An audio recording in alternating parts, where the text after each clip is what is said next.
अस्सलामुअलैकुम, आप देख रहे हैं बाखबर सुबह। मैं हूं फैसल अब्बासी। इस उम्मीद और यकीन के साथ कि ये सुबह तमाम इंसानों के लिए सलामती का पैगाम लेकर आई है। आपकी सुबह को, आपके दिन को बाखबर बनाने के लिए हम हाजिर हैं। मेरे साथ इस्लामाबाद स्टूडियोज़ में तशरीफ़ रखते हैं सीनियर सहाफ़ी, सीनियर तजियाकार इकराम होती साहब। होती साहब, बहुत शुक्रिया आपका, आपसे गुफ्तगू करेंगे। उनके साथ ही साथ तशरीफ़ फरमा है सीनियर कॉरेस्पॉन्डेंट 92 न्यूज़ तजियाकार सोहेल इकबाल भट्टी साहब। भट्टी साहब, आपका भी शुक्रिया, आपसे भी गुफ्तगू करेंगे। जीशान जावेद हमारे नुमाइंदे, वो भी हमारे साथ इस्लामाबाद स्टूडियोज़ में मौजूद हैं। जीशान, आपका भी शुक्रिया, आपसे भी गुफ्तगू करेंगे। दीगर शहरों से भी हमारे नुमाइंदगान हमें ज्वाइन करेंगे, उनसे भी हम खबरें लेने की कोशिश करेंगे। सबसे पहले इंतहाई अहम मामला और अच्छी खबर है कि दियामिर भाषा और मोमन डैम्स की तामीर के लिए वापडा ने एक बड़ा फैसला किया है और पाकिस्तानी इंजीनियर्स जो हैं उनकी खिदमात हासिल करने, ना सिर्फ खिदमात हासिल करने बल्कि मरकज़ी किरदार देने का भी अब ये फैसला कर लिया गया है। बट सब एक्सपर्टीज़ हमारी कितनी है इंजीनियरिंग में, और बिलखुसूस इतना बड़ा प्रोजेक्ट है, और अगर एक्सपर्टीज़ नहीं है तो सरपरस्ती क्या कोई और करेगा? फैसल, देखिए, दियामिर भाषा डैम और मोहम्मद डैम्स की तमीर के सिलसिले में हमें कई सालों से मुख्तलिफ चैलेंजेस का सामना था, जिसके अंदर फंडिंग का मसला भी शामिल था और भी बहुत से नवीयत के मसाइल का सामना था। कोई भी बड़ा प्रोजेक्ट हम शुरू करते हैं तो उसके अंदर उसके डिफरेंट कंपोनेंट होते हैं, जिसके अंदर एक बड़ा कंपोनेंट उसके लिए फंड्स का अहतमाम करना होता है। दियामिर भाषा डैम की हम बात करते हैं तो इसके लिए जो कई सालों से साबिक सदर परवेज़ मुशर्रफ के दौर से आगाज़ हुआ, लेकिन उसके बाद क्योंकि आलमी सतह के ऊपर आपको उस तरीके से माली मामलत ना मिल सकी और दीगर मुख्तलिफ मसाइल से मामला तखीर का शिकार रहा। ताहम चीफ जस्टिस ऑफ पाकिस्तान ने जब पाकिस्तान के अंदर आबी किल्लत ने संगीनी इख्तियार की तो उन्होंने फैसला किया, इस मामले का नोटिस लिया, एक फ़ंड कायम किया, कमेटीज़ कायम की और एक बड़ा ब्रेक हुआ कि हमने कॉन्सनट्रेट होकर इसकी तमीर के सिलसिले के अंदर काफ़ी शुरू कर दी और उसके साथ मोहम्मद डैम की तमीर के लिए भी कंक्रीट स्टेप्स लिए गए। अब दो बड़े फैसले किए हैं वापडा ने, जिसके नतीजे में इन दोनों डैम्स की तमीर के अंदर जो एक दो बड़ी रुकावटें थी वो दूर हो गई हैं। पहला जो एक फैसला किया गया है कि हम माजी के हम जितने बड़े डैम्स के मुतालिक डैम्स की तमीर से के लिए जो मनसूबे मुकम्मल करते रहे, उसके अंदर जो कंसल्टेंट हायर किए जाते थे वो आलमी सतह के थे, बैरून मुल्क से उनकी खिदमात मुख्तलिफ कंसल्टेंट फर्म की खिदमात हासिल की जाती थी। उससे दो हमें नुकसान होते रहे। सिंतास माहदे के तहत जो बाद में हमारे तरबेला डैम बना, मंगला डैम बना, ये दीगर मनसूबे बने, मनसूबे तो मुकम्मल हो गए, लेकिन जो हमारे मुल्की इंजीनियर्स थे, जो कंसल्टेंट्स कंपनीज थी, उनकी कैपेसिटी बिल्डिंग ना हो सकी, उनकी इस्तेदाद कार में इजाफा ना हो सका, उनका प्रोफाइल बिल्ड ना हो सका। और नतीजा उसका क्या हुआ कि पाकिस्तान के अंदर दीगर जो मुख्तलिफ मनसूबे ज़ेर तकमील थे वहाँ पर भी उनके ऊपर एतमाद ना किया गया और उसके साथ साथ आलमी सतह के ऊपर भी मुख्तलिफ जो बिडिंग्स होती हैं वहाँ पर भी जाके पार्टिसिपेट करके कोई बड़ा मनसूबा हासिल करने में कामयाब ना हो सके। जिस तरह हम नेस्पाक की बात करते हैं, नेस्पाक ने बैरून मुल्क कुछ मनसूबे हासिल किए लेकिन कोई बहुत बड़े मेगा प्रोजेक्ट्स में विन करने में कामयाब ना हो सकी। इस मरतबा ये फैसला किया गया कि दियामिर भाषा डैम जो कि बहुत बड़ा मनसूबा है मुल्क की तारीख का, और उसके बाद मोहम्मद डैम भी, इन दोनों मनसूबों के लिए जो हमें मशावरती खिदमात चाहिए होती हैं, कंसल्टेंट्स की खिदमात, उसके लिए जो लीड रोल होगा वो हमारे जो मुल्की हमारे लोकल फर्म्स हैं उनको दिया जाएगा। ये कि उनका प्रोसेस भी एक प्रॉपर एक मुसाबकी अमल के तहत होगा, लीड रोल उनका होगा ताकि ना सिर्फ उनकी कैपेसिटी बिल्ड हो, इस वक्त उनकी कैपेसिटी मौजूद है कि वो ऐसे प्रोजेक्ट एग्जीक्यूट कर सकते हैं। ताहम जब ये प्रोजेक्ट वो सक्सेसफुली एग्जीक्यूट कर लेंगे तो आलमी सतह के ऊपर भी बैरून मुल्क भी वो मुख्तलिफ प्रोजेक्ट्स को विन करने की पोजीशन में होंगे। और दूसरा, जब भी हम ऐसी कंपनीज की खिदमात हासिल करते हैं, एक कसीर ज़र मुबादला भी बैरून मुल्क आपका जाता है, आपको डॉलर्स में पेमेंट करना पड़ती हैं, तो ज़र मुबादला की भी आपको बचत होगी। कुछ माहिरीन का ख्याल था कि किस तरीके के साथ ये कंसल्टेंट क्वालिटी को इंश्योर कर पाएंगे, तो उसके अंदर एक प्रोविजन दी गई, इस मसले का हल भी ढूंढा गया है वापडा की जानिब से। उम्मीद है कि आइंदा साल जो जिसका इम्कान है कि 2019 की पहली समाई के अंदर हम इन डैम्स की तमीर का बाज़ाब्ता आगाज़ कर देंगे, और स्पेशली दियामिर भाषा डैम जिसमें हम 8.1 मिलियन एकड़ फीट पानी जखीरा कर सकेंगे और उसके साथ साथ 4500 मेगावाट सस्ती माहौल दोस्त बिजली पैदा होगी। और इसी तरह जो हमारा मोहम्मद डैम है उसके अंदर हम 1.2 मिलियन एकड़ फीट पानी जखीरा कर सकेंगे और 800 मेगावाट बिजली पैदा होगी। दोनों बड़े अच्छे इनिशिएटिव हैं। चीफ जस्टिस ऑफ पाकिस्तान इसको जिस तरीके से उन्होंने फंड्स कायम कर दिया, उसकी मुसलसल उसकी रिपोर्ट्स भी प्रोग्रेस रिपोर्ट ली जाती है, तो अब इसी तरीके के साथ ये काम चलता रहा तो इंशाल्लाह 2019 में वापडा के आला हुकाम पुर उम्मीद हैं कि हम इनका संगे बुनियाद रखकर इसकी बाज़ाब्ता तमीर का आगाज़ हो जाएगा शॉर्टली। ये बताइएगा, इस मंसूबे की मॉनिटरिंग न होने की वजह से हमारे मंसूबे 10-10 साल लेट होते हैं, बहुत सी मिसालें मौजूद हैं। मॉनिटरिंग कौन करेगा? मॉनिटरिंग वापडा करेगा, और वापडा के अंदर इसकी मॉनिटरिंग का सिर्फ ये नहीं, दीगर मनसूबों की मॉनिटरिंग का भी बड़ा मुअस्सर निज़ाम तश्कील दे दिया गया है, जिसके अंदर हमने पहली दफ़ा देखा कि गोलन गोल हाइड्रो पन बिजली मनसूबे की जो ट्रांसमिशन लाइन थी वो वापदा ने खुद बनवाई, मुकर्रर वक्त के अंदर मुकम्मल करवाई, और दीगर मनसूबे भी मौसर मॉनिटरिंग के नतीजे में उनको मुकर्रर वक्त के अंदर अब मुकम्मल किया जा रहा है। मॉनिटरिंग का बड़ा ज़बरदस्त किस्म का एक निज़ाम अब वज़ा कर लिया गया है। ठीक है, ठीक है। अगली स्टोरी की जानिब जाएंगे। लाहौर से अनवर सुमरा साहब हमारे साथ मौजूद हैं। सुमरा साहब, आपकी खबर है और बिलखुसूस अब ये राज अफशा हो रहा है कि शहबाज शरीफ साहब कैसे गिरफ्तार हुए।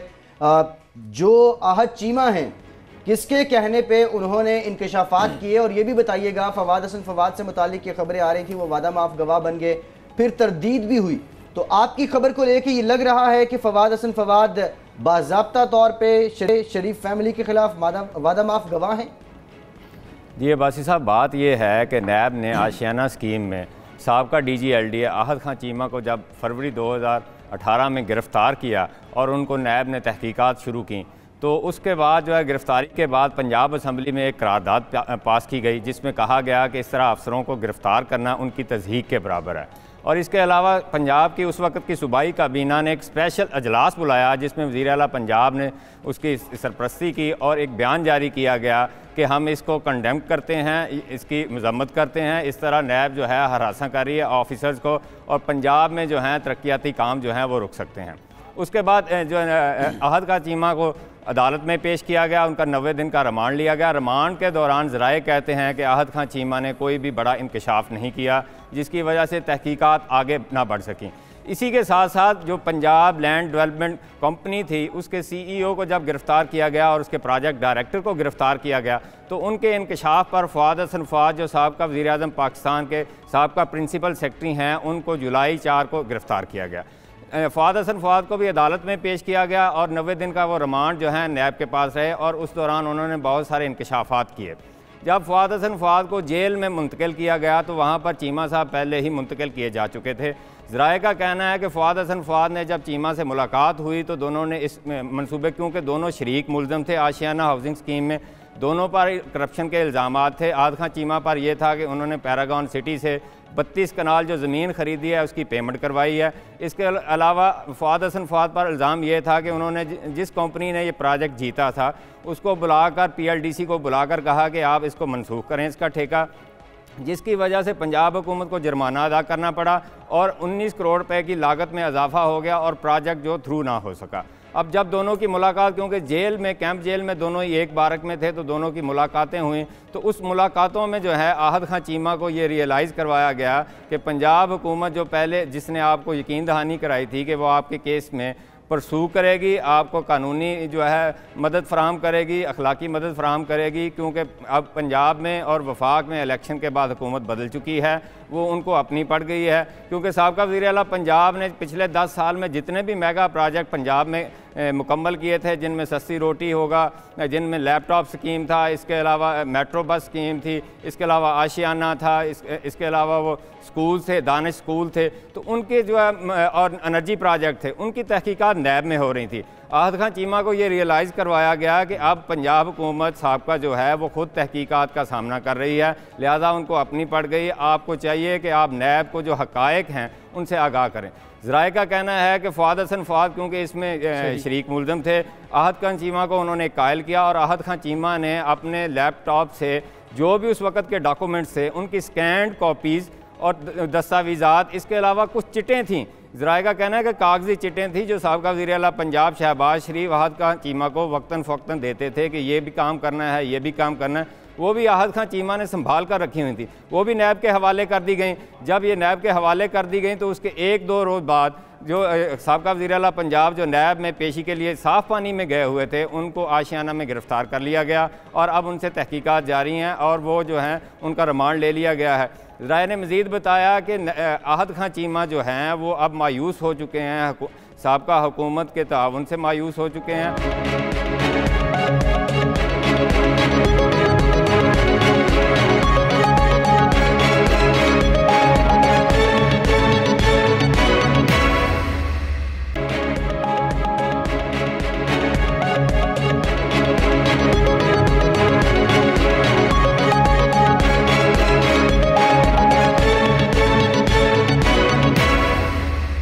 आहत चीमा के बयानात के रोशनी में नैब अहम जो गिरफ्तारी थी वो भी कर चुका, अब नैब ने इस स्कैंडल से मुतल्लिक मजीद क्या उसको तहकीकात की किस हद तक ज़रूरत है और रेफरेंस फाइल करने का जो अमल है वो कितने अरसे में मुकम्मल हो सकता है? चूँकि 10 माह नैब की अपनी टाइम लाइन मुकर्रर है कि 10 माह के अंदर उन्हें कंप्लेंट वेरिफिकेशन, इंक्वायरी और इन्वेस्टिगेशन मुकम्मल करनी है।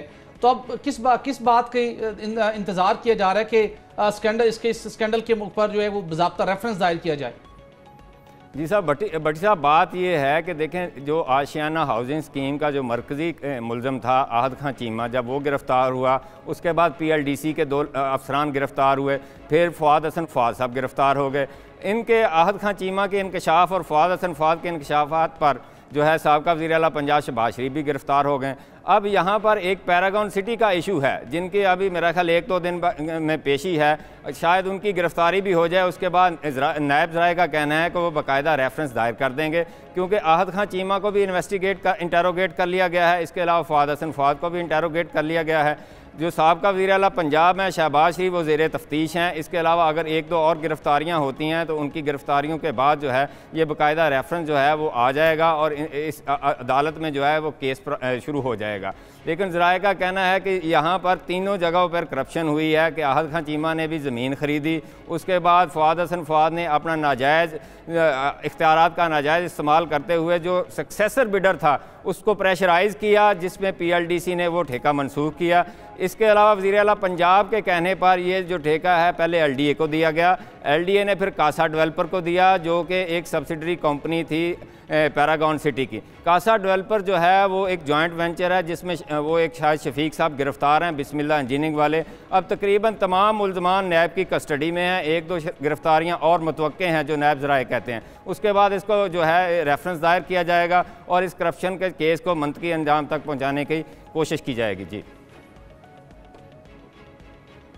ठीक, बहुत शुक्रिया सुमरा साहब, आप लाहौर से हमारे साथ मौजूद थे। बहुत बड़े है ये आशियाना हाउसिंग स्कीम में और अब ये सारे राज खुल रहे हैं कि शहबाज शरीफ की गिरफ्तारी के पीछे क्या वजूहात थी, कौन कौन से लोग थे जो पहले शहबाज शरीफ के साथ थे और फिर मुकर गए। होती साहब, इंतहाई अहम मामला, लूटी हुई दौलत को पाकिस्तान वापस लाने का ऐलान तो कर दिया गया है। वज़ीर आज़म की मुआविन खुसूसी हैं शहजाद अकबर साहब कि अगर कोई सेटलमेंट करना चाहता है तो हम तैयार हैं।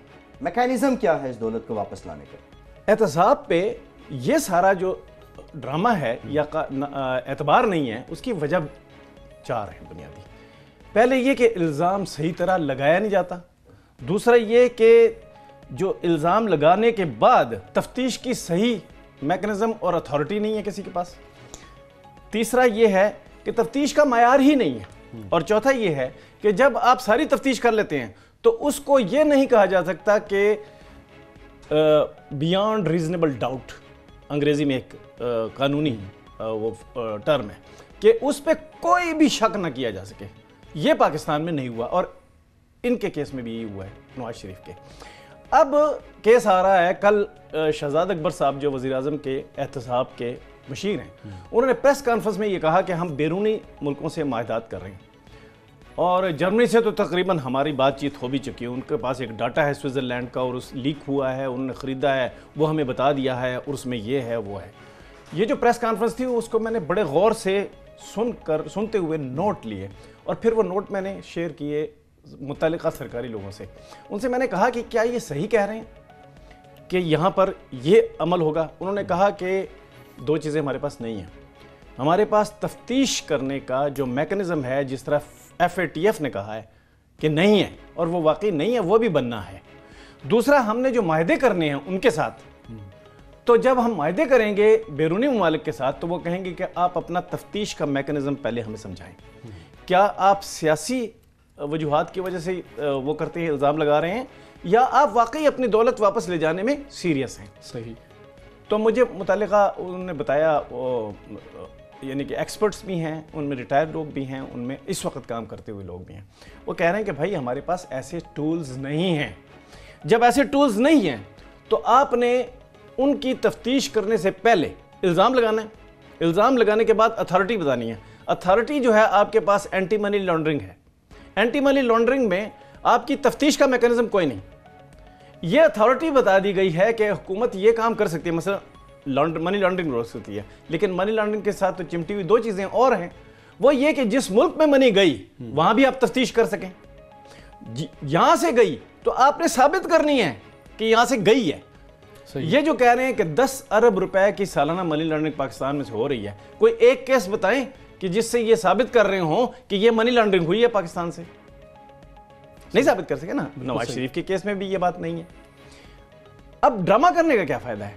इन्होंने किया ये है कि इन्होंने सारी बातें कर दी हैं कि भाई हम बाहर से दौलत लाएंगे और माहदे करेंगे। माहदे के लिए मैंने बता दिया कि आपके पास अपना टूल नहीं है, आप बियॉन्ड रीजनेबल डाउट तशवीश नहीं कर सकते। एक दूसरी बात जो सामने आई वो ये कि यहां तक कह दिया गया, ये अंदर भी ये कहा गया, एक्सपर्ट्स ने भी इनको बताया कि आप या तो तफ्तीश का कोई टूल बना लें जिससे सही तफ्तीश हो सके और बाहर भी आप लोगों को बता सकें और अंदर भी आप पे इल्जाम न लगे कि ये आप सियासी पकड़ धकड़ कर रहे हैं। लेकिन और सा बड़ा इंपॉर्टेंट यहाँ पर मामला तफ्तीश की आपने बात की, जो टूल ऑलरेडी मौजूद हैं। हमने देखा कि करप्शन के सबसे बड़े स्कैंडल के हवाले से जब नैब ने तहकीकात का आगाज़ किया, रेफरेंस फाइल हो गया उस जो कि पनामा स्कैंडल से मुतल्लिक था, नवाज शरीफ साहब से मुतल्लिक। नैब उनको नोटिस से सर्व करता रहा। ये पहला एक ऐसा कोई करप्शन का स्कैंडल था जिसके अंदर मुल्जिमान से तफ्तीश ही नहीं की गई। मतलब नवाज शरीफ को नोटिस सर्व हुए, उनको तफ्तीश में शामिल नहीं किया गया, रेफरेंस फाइल हो गया। अब उसके अंदर कानूनी कमजोरियां सामने आ रहे हैं। एक और दूसरा, वज़ीर-ए-आज़म के मामले खुसूसी शहजाद अकबर साहब ने यह भी कहा है, अभी भी उन लोगों को उन्होंने ऑफर किया कि जो लोग मुल्क की दौलत लूट कर बाहर ले गए वो वापस लाएं, हम उन्हें फैसिलिटेट करने को तैयार हैं। कौन से कानून के तहत अगर कोई शख्स अनाउंस करे कि मैं ये दौलत वापस लाना चाहता हूं, एमनेस्टी स्कीम आपकी गैर मौसर हो चुकी है, कोई कानून मौजूद नहीं है, तो किस बेस पर ये कह रहे हैं कि अगर कोई दौलत वापस लाना चाहे तो हम उसके लिए रास्ता मौजूद है? बिल्कुल, मैं इन्हीं 3 चीज़ों के बारे में बात कर रहा हूँ। दौलत वापस लाना, तरीका क्या होगा, एमनेस्टी स्कीम का क्या इसमें असर है। अब यह है टेक्निकल चीज़ें। शहजाद अकबर साहब या कोई और हुकूमत का बैठकर वहाँ पे दावा कर दे प्रेस कॉन्फ्रेंस में, तो ये दावा भी गलत तौर पे लिया जाता है बाहर कि ये लोग कुछ धमकी दे रहे हैं लोगों को। धमकी सियासी भी होती है, तो लिहाजा आप पर एतबार नहीं किया जा सकता। FATF इसका नोटिस लेती है। अभी जो एमनेस्टी स्कीम हुई है, ये कह रहे हैं कि नहीं, उसमें सिर्फ टैक्स साफ हुआ है, काला धन साफ नहीं हुआ। एक ब्रेक का कहा जा रहा है, ब्रेक के बाद जब लौट कर आते हैं दीगर मामलात पे बात करते हैं। हमारे साथ में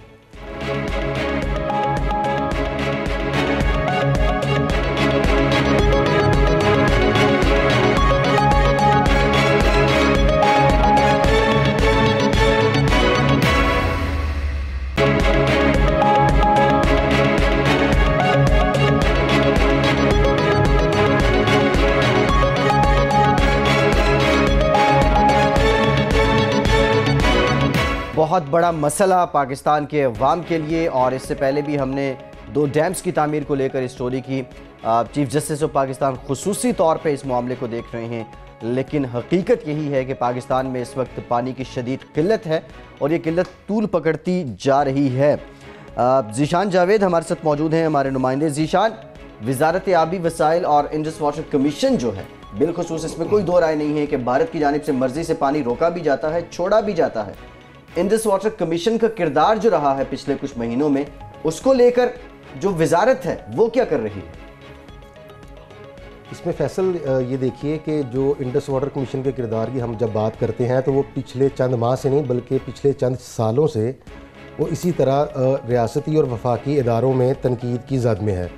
अभी जो हमने आज जो खबर की थी वो इंतहाई अहमियत की हामिल इस वजह से भी थी कि इंडस वाटर कमीशन की कारकर्दगी का अंदाज़ा आप इस बात से लगा सकते हैं कि एक रियासती इदारे जो कि इंतहाई अहमियत का हामिल है, उसको बाकायदा बराह रास्त इसमें मुदाखलत करते हुए Indus water commission of Pakistan को एक मरासला जारी करना पड़ा, जिसमें उन्हें ये पेशगी एक इंतबाही पैगाम दिया गया कि भारत की जानिब से जो उनको इतलात मिल रही हैं उसके मुताबिक भारत की जानिब से दरिया चनाब पर मजमूई तौर पर जो पैदावारी सलाहियत है वो तकरीबन 6352 मेगावाट के 8 के करीब मंसूबे जो हैं वो ज़ेर तामीर हैं और इसके ऊपर उन्होंने बाकायदा तौर पर काम भी शुरू कर दिया है। इस हवाले से जब हमारी मुख्तलिफ माजी में भी जब हम इस खबरों पर काम कर रहे होते हैं तो हमारी इंडस वाटर कमीशन के ऑफिस के मुख्तलिफ ज़राए से और ज़िम्मेदारान से बात होती रहती है। तो इस हवाले से जब हमारी पिछले दिनों में जो कायम मुकाम इंडस वाटर कमिश्नर हैं सैयद महर अली शाह साहब, उनसे हमारी जब बात हुई और हमने उनसे ये पूछा कि जी आपको एक रियासती इदारे की जानिब से एक मरासला जारी किया गया था जिसमें आप लोगों को ये सिफारिश की गई थी कि जो भारत की जानिब से दरिया चनाब पर और रावी बेसन के ऊपर मजमूई तौर पर 8 हाइड्रो पावर प्रोजेक्ट जिनकी पैदावारी सलाहियत 6352 मेगावाट के करीब है, उसके हवाले से आप भारतीय हुकूमत के साथ बात करें और उसकी तफसीलात जो हैं वो हासिल करके उसके ऊपर दिफाई हिकमत अमली जो है उसे इख्तियार करें। तो सैयद महर अली शाह साहब ने रोज़नामा 92 न्यूज़ से बात करते हुए इस बात के ऊपर दावा किया कि उन्होंने इस रियासती इदारे को बाकायदा तौर पर इसका जवाब अरसाल कर दिया है। ये मरासला इस वजह से भी इंतहाई अहमियत का हामिल है कि इस मरासले में वजारत ख़ारजा जो है उसको भी लूप में रखा गया, उसके अलावा वजारत दिफा को लूप में रखा गया, जबकि वजारत दिफा के ही 2 इंतहाई आम इदारे जो हैं उनको भी ये जो मरासला था उसकी एक कापी इरसाल की गई, ताकि उनके इल्म में ये हो कि जो दफ्तरी जितनी कॉरस्पॉन्डेंस हुई है Indus water commission of Pakistan के दरमियान और उस रियासती इदारे के दरमियान, उससे सब लोग बाखूबी आगाह हों जो कि इस आबी अमूर के मसाइल से मुंसलिक हैं।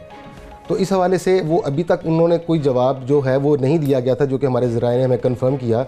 और उसकी ताज़ा तरीन मिसाल ये थी कि आज से 3 से 4 रोज़ कबल जो है वफाकी सेक्रेटरी शुमाइल अहमद ख्वाजा के दफ्तर से एक मरासला जारी किया गया Indus water commission of Pakistan के एडिशनल कमिश्नर शराज मेमन के नाम पर, जिसमें उन्हें ये कहा गया कि इंगामी बुनियादों पर रियासती इदारे की तरफ से जारी उस मरासले का जवाब जो है वो फौरी तौर पर उनको भिजवाया जाए।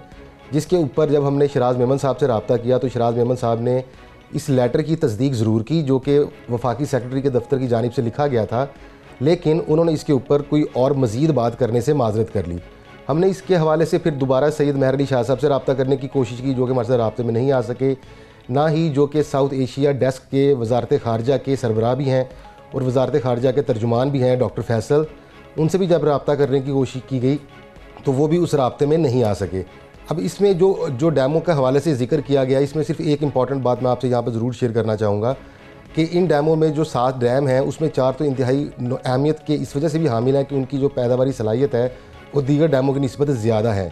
इसमें किरथाई 1 जो है वो 390 मेगावाट का है, किरथाई 2 जो है वो 930 मेगावाट का है, पक्कल दल 1000 मेगावाट का है और बुरसार जो है वो 800 मेगावाट का डैम है। इसमें एक और बात ये बड़ी इंपॉर्टेंट है कि 2012 के बाद से अभी तक भारत की जानिब से हमारे साथ जितने भी मंसूबे वो बना रहे हैं उसके हवाले से जो डाटा है वो आज तक शेयर नहीं किया गया। आखिरी मरतबा 2012 में 54 के करीब हाइड्रो पावर प्रोजेक्ट्स थे जो कि सिंतास मुआहदा 1960 के तहत पाकिस्तान के हिस्से में आने वाले मगरबी दरियाओं बिलखसूस चनाब और झेलम पर बनाए जा रहे थे। सही 2012 से ऑनवर्ड अभी तक जो है हमारे पास यहाँ पर इंडस वाटर कमीशन में एक जो वो भी गैर मुस्तकिल ही इंडस वाटर कमिश्नर थे मिर्ज़ा आसिफ बेग साहब, और उसके बाद से जो है वो अब सैयद महर अली शाह साहब जो हैं वो कायम मुकाम इंडस वाटर कमिश्नर के तौर पर अपने ज़िम्मेदारियाँ संभाल रहे हैं। यहाँ पर ये एक बहुत मसला रहा है कि जमात अली शाह के जाने के बाद जब जमात अली शाह को एक इंक्वायरी में उन्होंने उस पर इंक्वायरी की गई और उस इंक्वायरी में उनको गिल्टी भी वो पाए गए, उसके बाद से तकरीबन पिछले 8 से 9 सालों में अभी तक इंडस वाटर कमीशन का कोई मुस्तकिल सरबराह जो है वो कायम नहीं किया गया। इसी जानिब आपसे जानना चाहूँगा कि भारत की जानिब से अभी जारियत का कोई ढकी छुपी नहीं है। भारतीय वज़ीर-ए-आज़म के बयानात ऑन रिकॉर्ड हैं कि किस तरीके के साथ पाकिस्तान के खिलाफ वो किस मंसूबे पर काम कर रहे हैं, लेकिन हमारी जानिब संजीदगी का आलम यह है कि हम मुस्तकिल इंडस वाटर कमिश्नर का सरबराह तैनात करने में कामयाब नहीं हो पा रहे। उसकी वजह क्या है कि पाकिस्तानी मार्केट के अंदर कहत पड़ चुका है कि कोई मुतलका तजर्बे का हामिल का शख्स उन्हें नहीं मिल पा रहा, या तो जॉइंट सेक्रेटरी को आप चार्ज देते हैं या कभी नेस्पाक से कभी किसी और इदारे से लाकर। ये सबसे बड़े इस मुस्तकिल सरबराह इंडस वाटर कमिश्नर की तैनाती के अंदर कौन लोग रुकावट हैं? इसमें सुहेल साहब आप ये देखें कि जो इंडस वाटर कमिश्नर की इस वक्त भी जो मौजूदा सरबराही जिन साहब के पास है या इससे पहले भी, इसमें तारीख़ इस बात को अच्छी तरह जानती है कि माजी से लेकर अब तक जितने भी इंडस वाटर कमिश्नर चाहे वो कायम मुकाम रहे हों या मुस्तकिल रहे हों जमात अली शाह साहब से ऑनवर्ड, वो सारे नेस्पाक से ही जो उनके कंसल्टेंट थे उनको डेपुटेशन पे लिया जाता रहा और वो यहाँ पर अपनी ज़िम्मेदारियाँ सर अंजाम देते रहे। दूसरा, अगर आप कारकर्दगी की जो आपने बात की है कि भारतीय वज़ीर-ए-आज़म की जानिब से बयान आते रहे, इसमें कोई दो राय नहीं है कि भारत की जानिब से आबी जहारीत का सिलसिला गुज़श्ता एक लंबे अरसे से जारी है, लेकिन पाकिस्तानी इंडस वाटर कमीशन या जो हमारी वजारत आबी वसाइल है या इससे पहले जब वजारत पानी और बिजली थी तो जो आबी उमूर के हुकाम हैं उन्होंने एक पॉलिसी शायद ये अपनाई है जो कि ज़ाहिरी तौर पर नज़र आती है कि ना खुद खेलेंगे और ना ही किसी को खेलने देंगे, क्योंकि अगर भारत डैम बना रहा है तो पाकिस्तान की जानिब से हमारे लिए ये इंतहाई अहमियत इस बात की भी हामिल है कि जब हम बात करते हैं कि दामिर बादशाह डैम, मोहम्मद डैम या दीगर जो हमारे आबी वसाइल के मंसूबों पर काम हो रहा है, तो उसके लिए आपको जो पानी की ज़रूरत है उसके लिए सबसे बड़ा ज़रिया आपके पास ये दरिया ही है, क्योंकि आप बारिश पर उतना इन्हिसार नहीं कर सकते जितना आपको आबी वसाइल में जो दरिया और जो नहरी निज़ाम है ये मदद देते हैं। तो लिहाजा जब तक आप भारत के साथ, और सर ये भी साथ बता दीजिएगा हमें कि जो भारतीय वफद हालिया उसने पाकिस्तान का दौरा किया था, तय पाया था कि पाकिस्तानी वफद भारतीय मनसूबों को दौरा करेगा जिन पर पाकिस्तान को एतराज़ हैं, वो दौरा मनसूख कर दिया गया था भारत की जानिब से। कोई नई तारीख मिल सकी है पाकिस्तानी वफद के लिए कि वो भारत में जाकर उन मनसूबों का वो विजिट कर सके? ये भी सारा मामला वैसे का जूं का तू वहीं पर खड़ा हुआ है, क्योंकि जब भारतीय वफद पाकिस्तान आया था अगस्त में और उन्होंने पाकिस्तान के साथ कमिट किया था, और जिसके ऊपर जो कायम मकाम इंडस वाटर कमिश्नर हैं उन्होंने बाकायदा तौर पर ये दावा किया, और पहली मरतबा शायद इंडस वाटर कमीशन के दफ्तर से एक प्रेस रिलीज़ जारी की गई जिसमें जो सैयद मेहर अली शाह साहब थे उनकी तरफ से ये बयान जारी किया गया कि जी भारत के साथ हमारे मामला तय पे आ गए और वो हमें दौरा करवाएंगे। लेकिन अभी तक भारत ने इसके ऊपर 2 मरतबा जो दौरे के हवाले से उनकी कमिटमेंट थी उसको उन्होंने कैंसिल किया, और अभी तक उन्होंने कोई नई तारीख नहीं दी, जो कि शायद अभी मुस्तकबिल करीब में भी मुमकिन नहीं होगा कि पाकिस्तानी वफद जो है वो मुतनाज़ा जो डैम्स हैं भारत में बनने वाले उनकी साइट्स का दौरा कर सके। ठीक, बहुत शुक्रिया ज़ीशान जावेद। इंतहाई अहम मामले पे आपने रोशनी डाली और बताया कि किस तरीके से पाकिस्तान के अंदर मौजूद इंडस वाटर कमीशन गफलत का मुर्तकिब हो रहा है।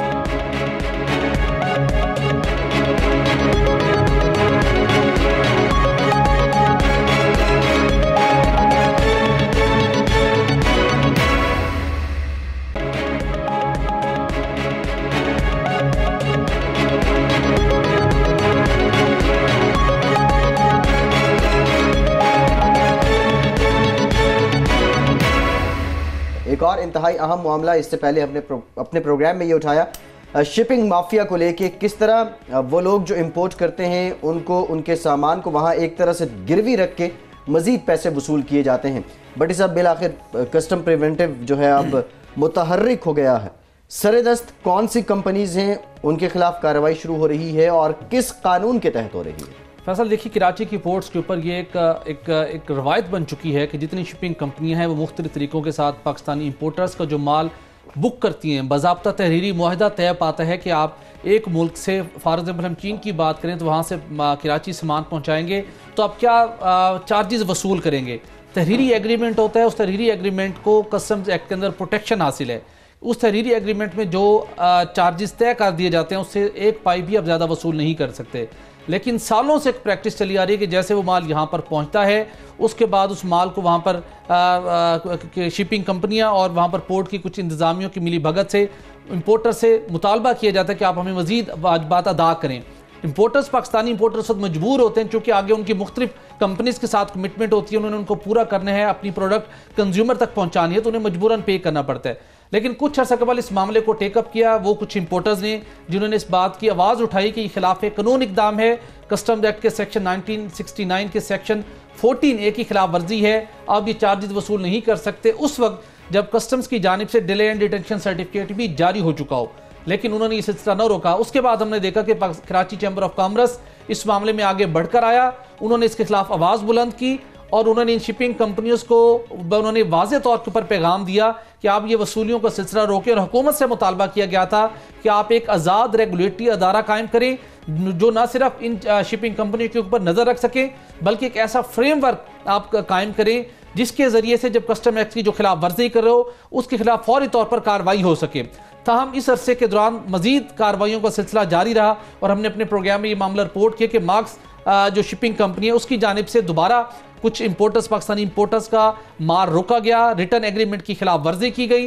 जब करोड़ों रुपए इजाफी डिमांड किए जाते हैं तो उन्होंने इस मामले के खिलाफ उनको उस कानून की जानिब तवज्जो मबजूल करवाई, लेकिन उस कानून पर अमल दरामद ना हुआ, जिसके बाद अल्टीमेटली पुलिस स्टेशन बिन कासिम लाहौर कराची में दरखास्त दी गई। नैब को भी ये मामला अरसाल किया गया कि किस तरीके के साथ ये शिपिंग कंपनियां कौमी खजाने को और इंपोर्टर्स को सालाना अरबों रुपए का नुकसान पहुंचा रही है। कस्टम एक्ट के सेक्शन 14A की मुसलसल खिलाफ वर्जी हो रही है, इसको रोका जाए। वो कार्रवाई एक साइड पे जारी है, लेकिन दूसरी जानिब हमने मामला टेकअप किया था कि ये जो शिपिंग कंपनियां हैं इन्होंने बाज़ाब्ता कस्टम्स से लाइसेंस हासिल कर रखे हैं पाकिस्तान के अंदर काम करने का। ये इनके एजेंट अगर भले यहाँ पर मौजूद हैं होती साहब, उनके पास भी लाइसेंस है, उस लाइसेंस की शराइत हैं जिसके अंदर उन्होंने कस्टम्स एक्ट की और पाकिस्तानी कवानीन की एहतराम करना है, उसकी पासदारी करनी है। उनकी खिलाफ वर्जी के अगर आप मुर्तकिब होंगे तो आपके खिलाफ कार्रवाई होगी और उस कार्रवाई के लिए जो मुतलका मजाज अथॉरिटी है वो कस्टम्स प्रिवेंटिव है। इससे पहले अगस्त के अंदर जी कुछ कंपनियों ने इस किस्म की खिलाफ वर्जी की थी। मामला कस्टम प्रिवेंटिव के जब तवज्जो में लाया गया, उन्हें याद दहानी करवाई गई तो उन्होंने इस मामले का नोटिस लिया। अब जो मार्क्स शिपिंग कंपनी की जानिब से खिलाफ वर्जी की गई और इंपोर्टर से खिलाफ कानून करोड़ों रुपए इजाफी वसूली का मुतालबा किया गया, तो कस्टम्स प्रिवेंटिव को फिर बिला के रजू किया गया कि आपकी ये सवाबदीद है, आपकी ये जुरिडिक्शंस है कि आपने अपने कानून के ऊपर जो अमल दरामद करवाना है, जो लोग खिलाफ वर्जी के मुर्तकिब हैं, जो कंपनियां आपने खिलाफ वर्जी जो कर रही है उसने कार्रवाई करनी है। तो अब बिलाखर custom preventive model custom collectorate preventive ने इसके ऊपर इनिशिएटिव लिया है, उन्होंने कार्रवाई का आगाज किया है, जिसके तहत जो कस्टम एक्ट के सेक्शन 156 क्या कहता है, जिसकी झेली शिक 1 की 67A के तहत कस्टम प्रिवेंटिव होती साहब ऐसी शिपिंग कंपनियों के खिलाफ भारी जुर्माना आयद कर सकता है जहां पर भी कानून की खिलाफ वर्जी होगी। दूसरा काम SRO 1220/2015 की सेक्शन जो 1 है उसके रूल 603, 604 और 607 के तहत कस्टम प्रिवेंटिव इन शिपिंग कंपनियों और इनके एजेंट्स के लाइसेंस मनसूख कर सकते हैं। और अब जो कस्टम प्रिवेंटिव ने नोटिस लिया है वो लाइसेंस मनसूखी का अमल है, वो मनसूखी का अमल शुरू कर दिया है कि उधर वहां पर अब पाकिस्तानी इंपोर्टर साबित करेंगे कि ये उनकी तरफ से मुतालबा किया गया, ये हमारा माल रोका गया है और खिलाफ कानून करोड़ों रुपए की वसूली का मुतालबा किया गया है, तो इस कंपनी का लाइसेंस मनसूख हो सकता है। जब लाइसेंस मनसूख होगा तो मार्क्स कंपनी के जो शिप्स हैं, जो बहरी जहाज हैं, वो कराची पोर्ट्स पर आने के मजाज नहीं होंगे। उनका जितना सामान उसके ऊपर होगा वो दुबई या सिंगापुर पोर्ट्स के ऊपर आकर सिंगापुर की पोर्ट्स के ऊपर ऑफलोड करेंगे। वहां से वो कंपनियां जिनके पास पाकिस्तान के अंदर माल लाने का लाइसेंस मौजूद है वो इस सामान को पाकिस्तान ला सकेंगी। इन अपनी कंपनियों की भी इनकी आलमी सतह के ऊपर इनकी बदनामी होगी, इनका नाम खराब होगा और उसके साथ साथ अपने इनका कारोबार भी मुतासिर होगा। तो इनको चाहिए कि अगर पाकिस्तान के अंदर आपको बड़ा एक बिजनेस का आपको अपॉर्चुनिटी मिल रही है तो फिर पाकिस्तान के और मुल्की कवानीन का एहतराम भी आपके ऊपर लाजिम है और कस्टम प्रिवेंटिव को रवायती सुस्ती तर्क करनी चाहिए। जब कहीं आपको शिकायत मिले, बजाय इसके कि एक नया फ्रेमवर्क अथॉरिटी रेगुलेटरी गवर्नमेंट एक अथॉरिटी बनाए, उसके अंदर फिर भर्तियां हो, फिर वो इस मामले को चेक एंड बैलेंस रखे। कस्टम प्रिवेंटिव की कानून के मुताबिक जिम्मेदारी है, जहां कहीं शिकायत मिले बड़ा वाज़े सा काम होता है, तहरीर डॉक्यूमेंटेशन आपके पास मौजूद होती है, उसको वेरीफाई करें कौन सी शिपिंग लाइन सामान रोक रही है, कौन सी पोर्ट्स की जानिब से सामान रिलीज नहीं किया जा रहा। कस्टम प्रिवेंटिव उसी वक्त कार्रवाई करने का मजाज है। अच्छा भट्टी साहब, ये जो आपने बात की है, कस्टम प्रिवेंटिव आज तो कार्रवाई कर रहा है, लेकिन ये कार्रवाइयाँ सीजनल होती हैं, मुस्तकिल बुनियादों पर नहीं होती हैं, और यही शिपिंग कंपनीज और कस्टम प्रिवेंटिव में मौजूद कुछ लोगों का गठजोड़ होता है जिसकी वजह से ये मुस्तकिल कार्रवाइयाँ नहीं हो सकती हैं। यकीनी तौर पर ये एक मसला नहीं अलमिया बन चुका है, इसके लिए क्या करना होगा? देखिए, इस हवाले से मेरी वहाँ मुतलका इस इंडस्ट्री से वाबस्ता कुछ और लोगों से बात हुई कि इसकी हम खोज लगाएं कि ये सिलसिला क्यों नहीं रुक पा रहा। तो पता चला कि शिपिंग लाइन, मुख्तलिफ पोर्ट्स की इंतजामी और कस्टम प्रिवेंटिव के अमले की आपस में एक मिली भगत मुबैना तौर पर मौजूद है, जिसकी वजह से कस्टम्स की जानिब से चशमपोशी की जाती है और ये सिलसिला जारी रहता है। और कहा गया है कि अगर फोरेंसिक ऑडिट करवाया जाए, वहां से वाज़े तौर पे पता चल सकता है कि शिपिंग कंपनियां इनके अगर आप जो इनकी जो लीगलाइज रिटर्न एग्रीमेंट है, लीगलाइज वे में जो उन्होंने पेमेंट वसूल करनी है, इनके ओवरऑल जो रेवेन्यू है वो उसका 30 से 40% हिस्सा बनेगा। जो इनकी 60% तक इनकम है वो खिलाफ ज़ाब्ता, खिलाफ कानून ये वसूलियाँ करती हैं। इस तरह कुछ पोर्ट्स की इंतजामिया की इसके अंदर मिली भगत शामिल है। ये कस्टम्स प्रिवेंटिव ने कुछ कंपनीज के नोटिस के ऊपर तो उन्होंने एक्शन लिया है, लेकिन इस मसले का मुस्तकिल हल उस वक्त सामने आएगा जो शिकायत नैब को मसूल हुई है। नैब इसके ऊपर कार्रवाई करे, कुछ कंपनियों के खिलाफ जब कार्रवाई होगी, फोरेंसिक ऑडिट करेंगे तो आपको पता चलेगा कि सालों से ये प्रैक्टिस जारी है, कौमी खजाने को नाकाबिले तलाफी नुकसान पहुंचता है, कस्टम्स ड्यूटी की कलेक्शन में ताखीर होती है और पाकिस्तानी इंपोर्टर्स की अशिया महंगी हो जाती हैं, उनके ऑर्डर्स ताखीर के शिकार हो जाते हैं। तो इस जो लानत है एक बदनवानी की, फिर ये आप खत्म कर सकते हैं जब 2-4 कंपनीज के खिलाफ आप सख्त कार्रवाई करेंगे। सख्त कार्रवाई करें और इन माफियाज के खिलाफ मुस्तकिल कार्रवाई होनी चाहिए, सीजनल नहीं होनी चाहिए। एक और इंतहाई अहम मामला पाकिस्तान के अवाम के लिए वबाले जान, गर्दिशी कर्जा, और हर बिल के साथ इस गर्दिशी कर्जे का बोझ पाकिस्तान के अवाम अदा कर रहे हैं। मोती साहब, फैसलाबाद का जो तकसीम कार कंपनी है बिजली की, उसको सबसे पहले करें।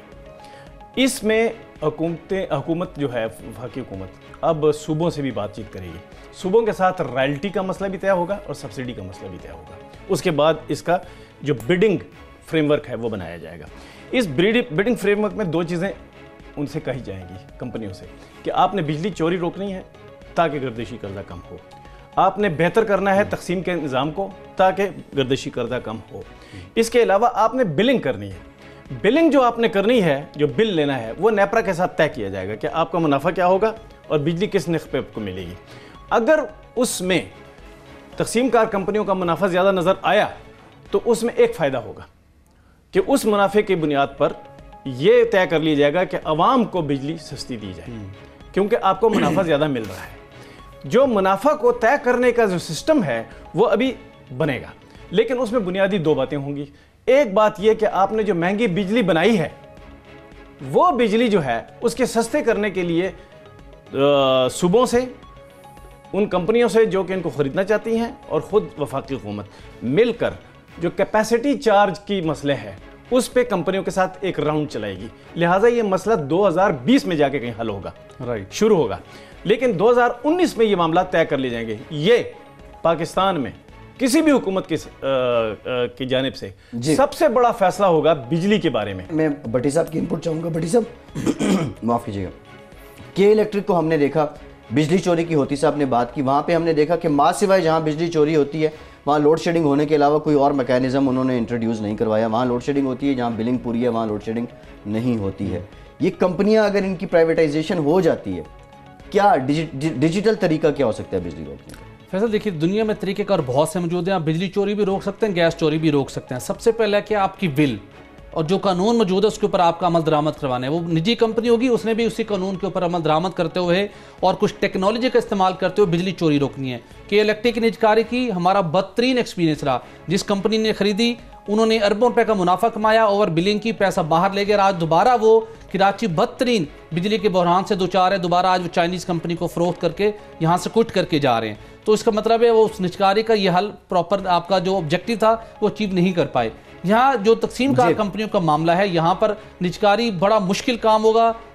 यूनियंस वहाँ बहुत स्ट्रॉन्ग मौजूद हैं, पब्लिक की जानिब से रिएक्शन होगा।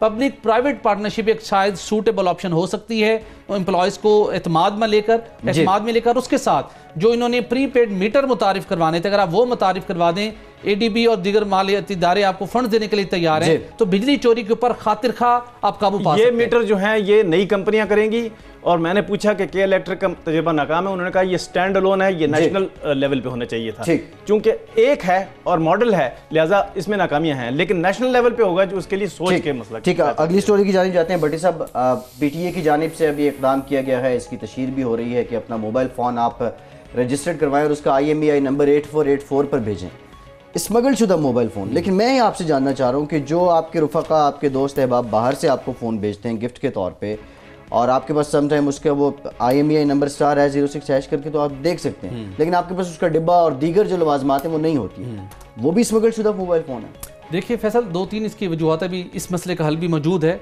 फरवरी 2018 में हमने ये स्टोरी की थी कि अब जो पाकिस्तान के अंदर एक कई सालों से स्मगल शुदा मोबाइल पाकिस्तान की एक बहुत बड़ी मार्केट बन चुकी थी।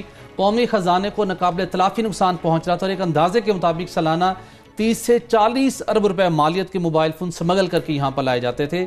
एक जानिब कौमी ख़जाने को नुकसान, दूसरी जानिब इनमें से बेशतर ऐसे मोबाइल फ़ोन जो कि एक तो आप कुछ आलमी ब्रांड्स के मरूफ कंपनियों के मोबाइल फ़ोन्स थे, स्मगल होकर आते थे, कौमी ख़जाने को टैक्स के मद में नुकसान पहुंचता था। दूसरी जानिब कस्टम्स के लोग या FBR जितने मोबाइल कहीं रेड करते थे, मोबाइल फ़ोन पकड़ते थे, उनको अल्टीमेटली को उसका कस्टोडियन होता था, फेक IMEI होते थे, उसको अगर ऑक्शन भी करते थे, वो दोबारा मार्केट में आने का खदशा था।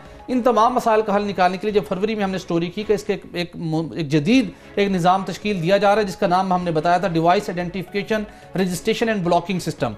ये सिस्टम फरवरी 2018 से सक्सेसफुली तमाम मोबाइल फ़ोन ऑपरेटर्स के सिस्टम में इंस्टॉल किया जा चुका है। टेस्ट रन इसका मुकम्मल हो चुका है। और उसके साथ ये सबसे बड़ा जो चैलेंज है, हमें मुख्तलिफ मालूमात हासिल हुई, कराची, लाहौर और इस्लामाबाद के अंदर बड़े बड़े ऐसे ताजिर मौजूद हैं जिनके पास मोबाइल की हज़ारों लाखों की तादाद के अंदर मुख्तलिफ खेपे मौजूद हैं और वो स्मगलिंग और मिस डिक्लेरेशन के जरिए यहाँ पर लाए गए हैं।